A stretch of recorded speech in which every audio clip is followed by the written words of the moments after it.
karon niya ang mga maabtik natong tigbalita, Julie Ann Villaliva o Eli Tahanlangit Espino. Mayong adlaw mga kaigsuunan kong Subuanon. Aniya na ang atong mga balita sa mga kalihukan ng mga naguhat sa mayor sa Dakbayan sa Subo, Michael Lopez Rama. Ug karon sa atong mga headlines. Laing unsipag ka mga barangay nakadawat na sa ilang financial assistance. Patagang serbisyo dalhon ngadto sa ganghaan sa mga Subuanon padayon. Kampanya patok sa dingge gihinguskan sa Dakbayan. Animal Bite Center ana-ana sa CCMC. Financial assistance sa mga senior citizens ihatag matag upat ka bulan matag tuig. CCMC mahimo nang mopahiluna sa bisan unsa kadaghang mga pasyente. 911 hotline sa Dakbayan sa Sugbo gilaraw nga tukuron. Pilita og Elizabeth gihangup sa mga Sugboanon. Paginahanglan sa katawhan sa kabukiran, padayon nga gitubag sa kagamhanan. Kapulisan sa Dakbayan, giauhag sa mayor nga maghiusa sa pagsugpo sa kriminalidad. 18 milyones ka pesos gigahin alang sa pagpanindot sa Cebu North Bus Terminal.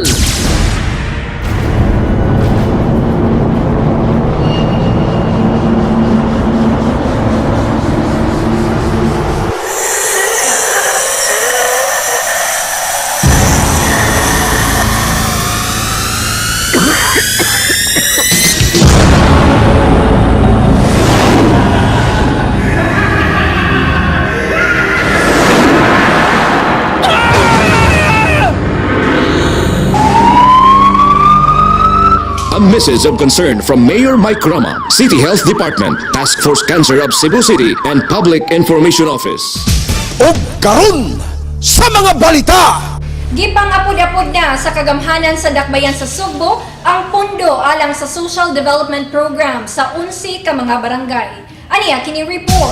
Nakadawat na sa ilang financial assistance ang 11 ka mga barangay gikan sa kagamhanan sa Dakbayan sa Sugbo, isip abag sa nagkadiyang mga proyekto. Mikabat sa 56 milyones pesos ang nahatag sa kagamhanan ngadto sa 11 ka mga barangay, diin si Mayor Michael Rama ang mitunol ngadto sa mga kapitan ngadto sa iyang buhatan ning bulan sa Pebrero. Nasayran nga ikatulo na kining hutong sa barangay financial assistance gikan sa kagamhanan diin ang pundo gikuha gikan sa Social Development Program nga adunay pundo nga mikabat og 400 milyones pesos nga gikan sab sa Local Development Fund sa 2012 appropriation. Ang mga barangay nga nakadawat mao ang Dulho Fatima, Lorega San Miguel, Pahina San Nicolas, Calamba, Capital Site, Cogon Ramos, San Nicolas Proper, Barangay Luz, Mabolo, Tipadilla, ug Pahina Sentral. Andam na sab ang tseke alang sa Barangay Tejero sa maong adlaw apan wala makatambong ang kapitan sa barangay. Nagkanayon ang Project Implementation and Monitoring Office Conprimo nga mikabat na sa 62 ka mga barangay ang ilang natala kinsa nakadawat na sa ayudang pinansyal sukad sa miaging tuig. Nagpabilin gihapong unliquidated ang 18 ka mga barangay sa ilang mga proyekto ug ingon man kinahanglan sab kumpletuhon ang mga dokumento sa di pa madawat ang ilang bahin alang sa mga bag-ong proyekto sa ilang barangay sa tuig 2012. Andam mo baruguban kaninyo, Jasa Gunhuran. Gipadayon gihapon ang paghatod sa batakang serbisyo sa City Hall ngadto sa bukirang bahin ning Dakbayan. Paminanta kining detalye. Kabahin sa misyon sa pagpangalagad ni Mayor Michael Lopez Rama mao ang pagdala sa batakang serbisyo ngadto sa ganghaan o kaugalingong tugkaran sa mga Sugboanon. Dili man kini literal nga tugkaran sa panimalay apan ngadto gayod sa ilang tagsa-tagsa ka mga barangay. Agi pagtuma ni ini gimanduan ni Mayor Mike Rama ang Frontline Cluster Services sa Cebu City Government sa pagpahigayon og sinimanang community outreach nga mas nailhan na nga City Hall at your doorstep kon fiesta sa pagpangalagad diin matag adlawng Biyernes dalhon ang batakang serbisyo sa 22 ka mga departamento sa City Hall ngadto sa kabarangayan ni ining Dakbayan. Nining bulan sa Pebrero, gipahigayon ang maong kalihukan dito sa Barangay Busay ni atong Pebrero 8, Barangay Tuong Pebrero 15 ug Barangay Cambinugot ni atong Pebrero 22. Atol sa pagbisita dito sa Barangay Tuong, si Mayor Rama mipadayag sa iyang kahinangop sa bulog sa katauhan dihang malipayon kayong mihangup didto sa ilang basketball area sa maong barangay, gumikan kay wa man sila kaugalingong sports complex ug multipurpose gym.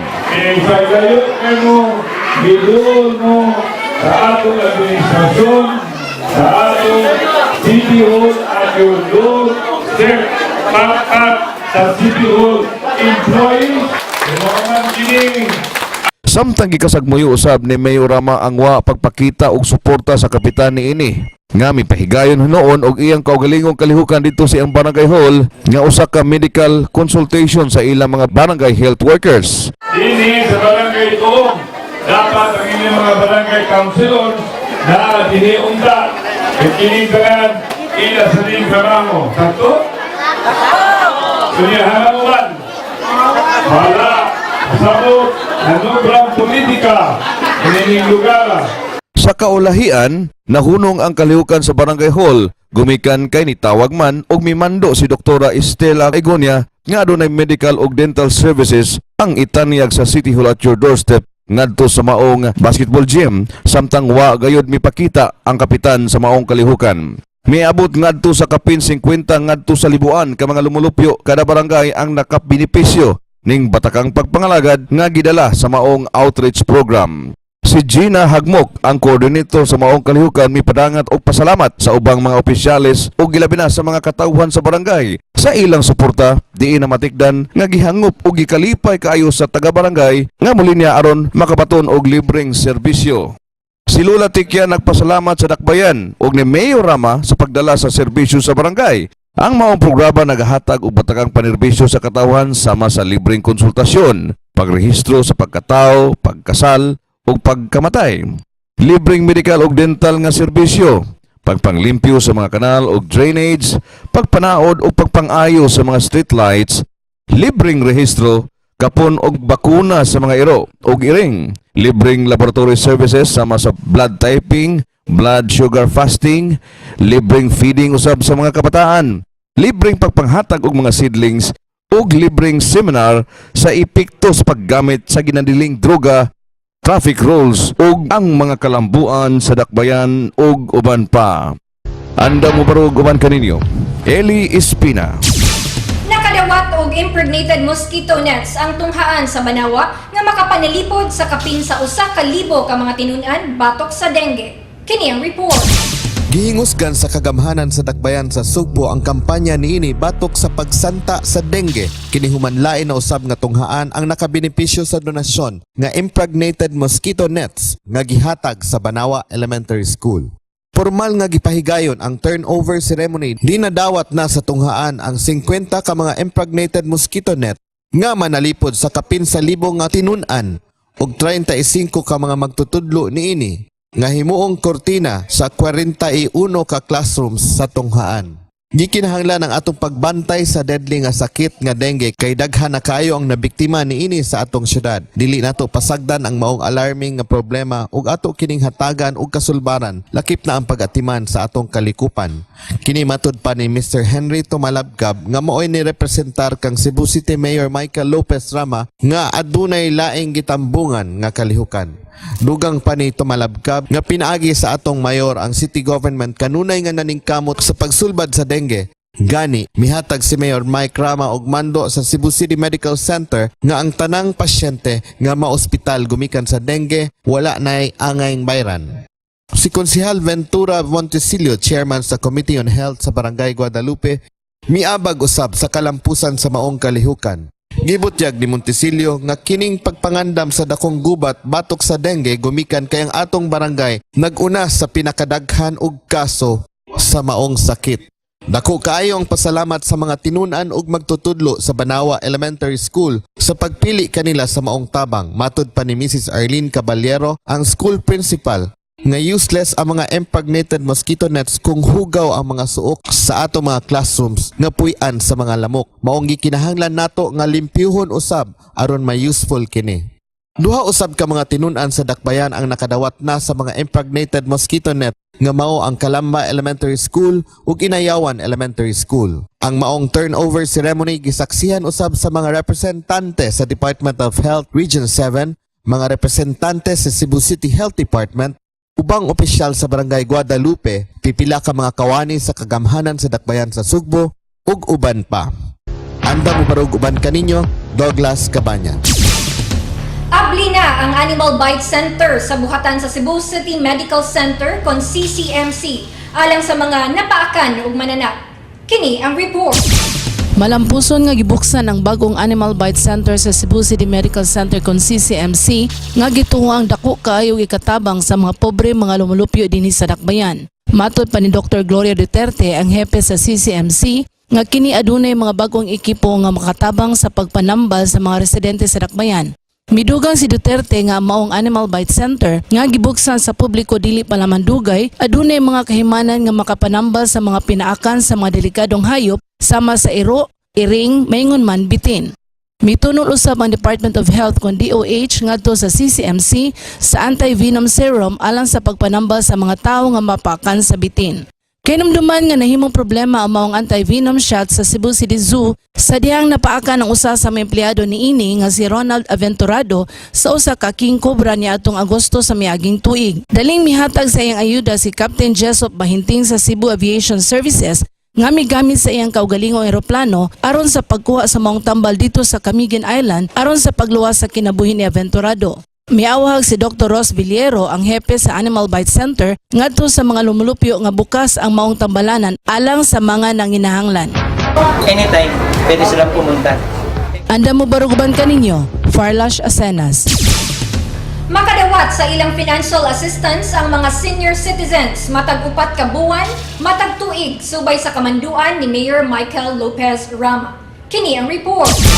Gipamahayag ni Mayor Michael Rama nga makadawat ang mga katigulangan sa ilang unang hutong sa financial assistance sugod karong Abril ning tuiga ug matag kwarter human niini bisan pa man usa kini kapag supag sa budget ordinance nga naaprubahan sa Konseho sa Dakbayan. Matod ni Mayor Rama, andam siyang matubang sa mga pagsaway o posibleng sangputanan niini kung gikinahanglan alang sa kaayuhan sa mga katigulangang lumulupyo ning Dakbayan. Gimanduan ni Mayor Rama nga ang mga departamento nga ipaandam na ang unang hutong sa mga financial assistance nga ipang-apod-apod sa bulan sa Abril ning tuiga nga mokantidad ngadto sa 2,500 matag usa. Mahinumduman nga ang Konseho sa Dakbayan ug si Mayor Michael Rama mitugot sa paggahin og 600 milyones pesos nga pundo alang sa Cebu City Senior Citizens Program alang sa pagpatuman niini karong tuiga. Gikatakdang 60,000 ka mga senior citizens ang makadawat sa mga financial assistance sa tuig 2013. Anda mo barugban kaninyo, Farlash Asenas. Misaka ang gidaghanon sa mga pasyente sa Cebu City Medical Center karong tuiga. Paminaon ta kining detalye. Mukabat ngadto sa 133,222 ka mga pasyente ang natiman og natambalan sa Cebu City Medical Center kun CCMC sa miaging tuig ikumpara sa tuig 2011. Diin kapinlang sa 125,702 ka pasyente ang natambalan. Matod pa ni Dr. Gloria Duterte, ang hipe sa CCMC nga posible busaka ang maong gidaghanon human makadawat ang naasoing tambalanan sa dugang pang mga bagong ekipo sama sa laparoscopic machine, fetal Doppler, cardiac monitoring with defibrillator, gas sterilizer, usa ka ambulansya, ECG machine, cardiotography fetal monitor og mga anesthesia machine with ventilator. Sayo niini ang konseho sa Dakbayan sa Sugbo migahin og kapin 364 milyones ka pesos alang sa tibuok tuig 2013 nga gamiton sa pagpadagan sa maong tambalanan, maingon man ang paggamit sa tambalanan sa gikinahanglan niini. Midugang si Duterte nga ang maong tambalanan mikita sa kapin 136 milyones ka pesos sa miaging tuig. Apan ang maong kantidad 77.2 milyones pesos lang ang aktual na nga nakoleksyon, samtang laing 29.4 milyones ka pesos ang gikatakdang kolektahon sa mga pasyente og laing 42.2 milyones ka pesos usab ang gihatag nga walay bayad ngadto sa mga pasyente nga mga pobre. Anda mo barog alang kaninyo Adonis Petco Presilia. Gipanghingusgan nga mapatuman na gyud ang public-private tie-up alang sa 911 hotline dinhi sa Dakbayan sa Subo. Kini ang report. Mi pasalig og suporta ang pipila ka pribadong sektor dinhi sa Dakbayan sa Sugbo nga mapatuman gayod ang gilaraw sa kagamhanan sa Dakbayan nga magbutang og integrated emergency call system nga pareho sa gigamit sa United States of America ang 911. Sumala pa ni Alvin Santillana, ang operations head sa Cebu City Disaster Risk Reduction Management Council, nga ilan ang giduol ang mga pribadong sektor aron sa pagpangayo og suporta kabahin sa maong plano. Midugang si Santillana nga maong integrated emergency call system dako og ikatabang sa mga Sugboanon ilabi na panahon sa kalamidad. Tungod sa maong katuyuan, mga inilang doktor o leader sa mga civic organization ang nagkahiusa sa pagmugna sa maong plano nga giuyunan usab sa kagamhanan sa Dakbayan aron sa pagtukod og usa ka disaster command center nga kompleto sa kahimanan nga magamit panahon sa emerhensiya o kalamidad. Ang maong organisasyon pagadumalahon sa All-Terrain Medical Relief Operation kon AMRO nga mutabang sa Disaster Council sa paghatag og mga relief operations sa mga biktima sa kalamidad. Mihatag usab sa ilang suporta ang Cebu Phil Chinese Volunteer Fire Brigade, maingon man ang Philippine Red Cross Cebu Chapter, diin maoy muhatag og training sa mga dispatchers o receivers sa maong command center. Andam mo baruguban kaninyo, Jessa Gunhuran. Mihalad og kalingawan sa Dakbayan ang duha ka Sugboanong artista pinaagi sa pag-awit o komedya. Paminaunta kining special report. Gihangop sa mga Sugboanon silang Miss Pilita Corrales ug Miss Elizabeth Ramsey kini atol sa gipahigayon nga pasundayag sa Plaza Independencia, dili pa lamang dugay. Mikalit lamang og kapuno ang historical nga plaza diin gipahigayon ang maong kalihukan. Kini kabahin sa mga nagkadaiyang kalihukan subay sa kasaulugan sa ika-76 nga kasumaran sa pagkasyudad sa Sugbo ug halad ngadto sa 75 ka mga diamanting pamilya nga gipasidunggan gumikan sa ilang dakong natampo sa kalambuan sa Dakbayan. Dalit libre kini sa akong mga higala in line with the 76th Charter Day celebration of Cebu City and in honor of the 75 families of distinction or diamond families. Walay moabot karon ug walay gitanom sa nangagi, matud pa ni Cebu City Mayor Michael Lopez Rama sa iyang mensahe. Gipadayag usab sa mayor nga ang kasamtangang administrasyon dili ako, dili iya, dili inyo, kundi atong tanan. For coming together is the beginning, keeping together is progress, and working together is success. For together we can make things happen. Kitang tanan ug maghugpong, we have the power, and let us remember that there can never be today without yesterday. Dugang pasabot ni Mayor Rama, kinsa mao ang gibansagang The Diamond Mayor.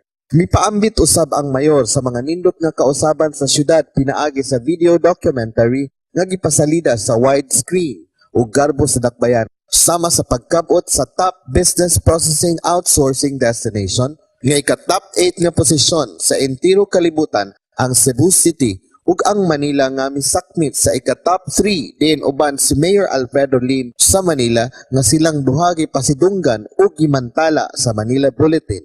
Samtang gitataw ni Miss Pilita Corrales nga silang duha ni Miss Elizabeth Ramsey ang miaghat sa mayor nga mopaambit og libreng pasundayag sa mga Sugboanon. Kinihuman sila mipadangat og usa ka Valentine's Day concert for a cause sa J Center Mall. Naa naman ni Cebu ni Elizabeth.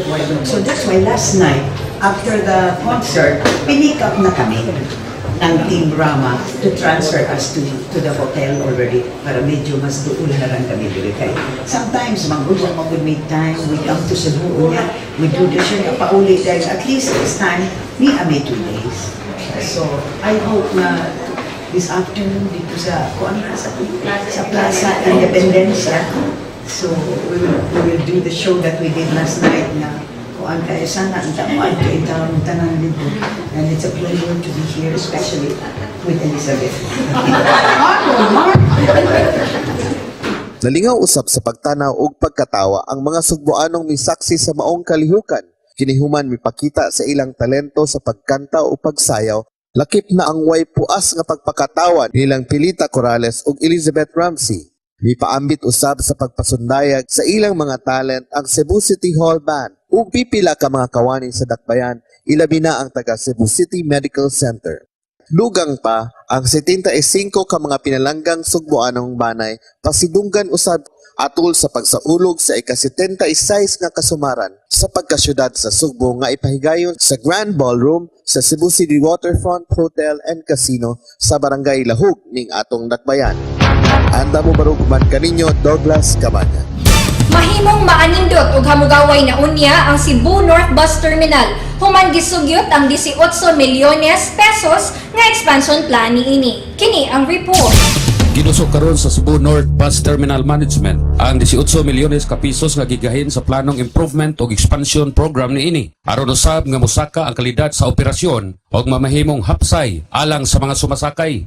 Kini ang gibutyag nga rekomendasyon sa consultant nga si Engineer Adonis Compendio kinsa gihire sa Cebu North Bus Terminal Management Advisory Board aron motuon og mo review sa operasyon sa maong terminal. Nalangkob kini sa pagpahawan sa ground floor o pagbutang og mga dugang lingkuranan alang sa mga pasahero, ingon man ang pag-construct sa mezzanine floor aron maoy mahimong relokasyon sa mga manindahay nga anaa nahimutang sa ground floor. Gibutyag ni Compendio nga isip kabahin sa medium term plan niini nga ipatuman sulod sa duha ngadto sa 3 ka tuig. Dugang nga parking base ang igahin alang sa mga buses alang sa loading ug unloading nga mga pasahero aron dili mag-ilog o magkagubot atol sa mga passenger season. Midugang siya nga ang maong improvement dili lang makahatag og convenience alang sa mga pasahero apan makapausbaw usab kini sa income sa terminal.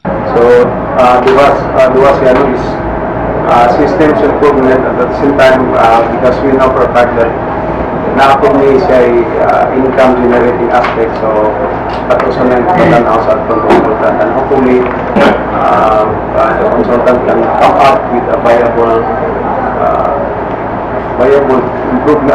suggestions on recommendations on how this terminal can be improved. Ang North Bus Terminal gipanag-iya sa Madawi City Government apan maubos kini sa usa ka 20-year lease tali sa Cebu City Government apan gipadagan sa Bus Operator Cooperative pero gidumala ang operasyon niini sa Management Board. Adunay 180 ka mga buses ang regular nga maggamit sa terminal kada adlaw nga makahatag og 12.3 milyones ka pisos nga kita gikan sa parking fees og laing 2.6 milyones gikan sa abang sa mga manindahay. Apan kon maimplementar kini moabot ngadto sa 22 milyones ka pisos ang kita nini matud pa ni Compendio.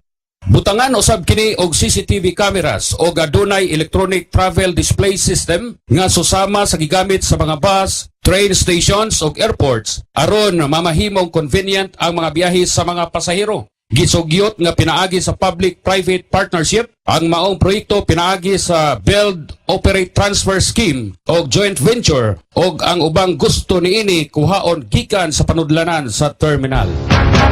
Anda mo barug uban kaninyo Adonis Betco President.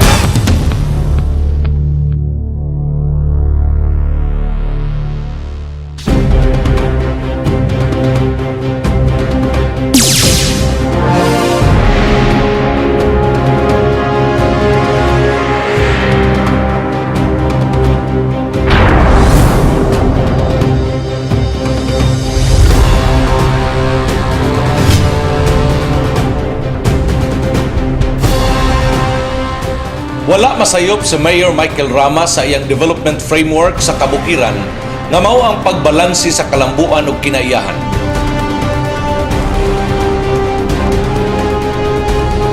Gikan sa iyang paglingkod sa pagkamayor sa siyudad sa Sugbo, walay hunong ang pagpasimento sa mga kadalanan sa kabukiran.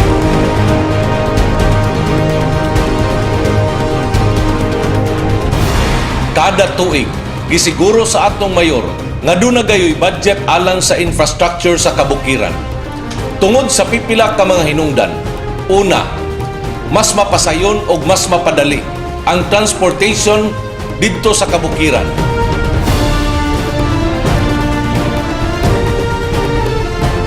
Ikaduha, masayon ang paghatod o pagkuha sa mga tao o produkto gikan sa bukid.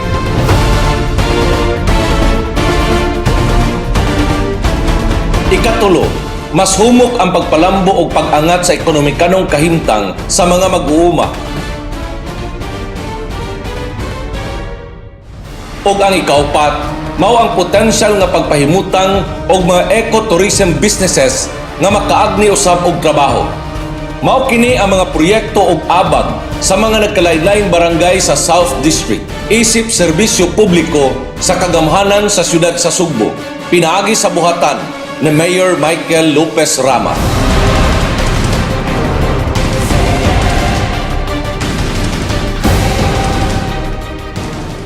Ang Barangay Babag nakadawat og proyekto nga mokabat sa 22 milyones ka pesos.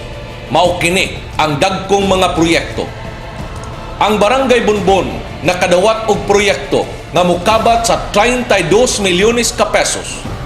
Ang Barangay Buot nakadawat og proyekto nga mokabat sa 35 milyones ka pesos.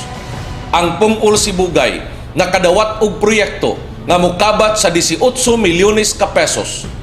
Ang Barangay Sapang Dako nakadawat og mga proyekto nga mokabat sa 28 milyones ka pesos.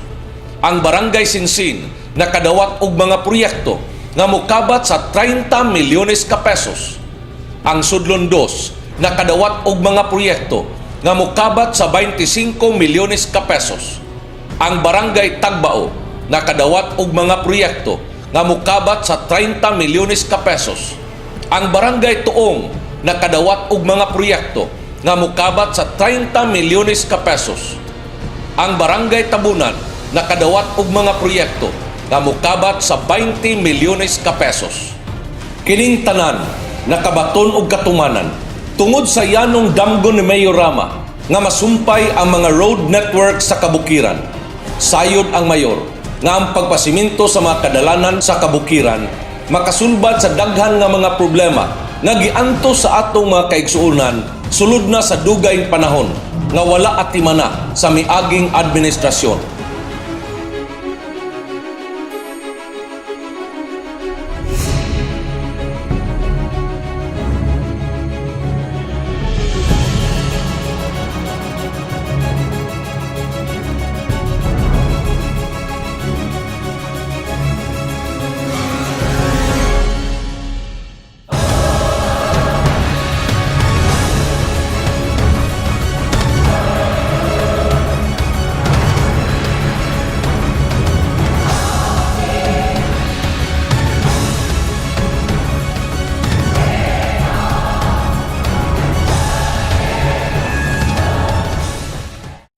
Galaan hingpit nagyong natapos ang atong pagsaulog sa 76th Cebu City Charter Celebration. Kini, daghan kayong salamat o congratulations sa kinatibuk-ang puwersa sa Cebu City Government nga gipangamahanan ni Mayor Michael Lopez Rama ubosad sa suporta sa atong mga nagkadaiyang mga departamento o mga opisina niining atong buhatan. O gikan dinhi sa balay lungsod sa Dakbayan sa Sugbo, ingon man sangan sa akong kauban nga si Ellie T. Espina, ako si Julian Villanueva. Kanunay, uban kaninyo sa pagbarog.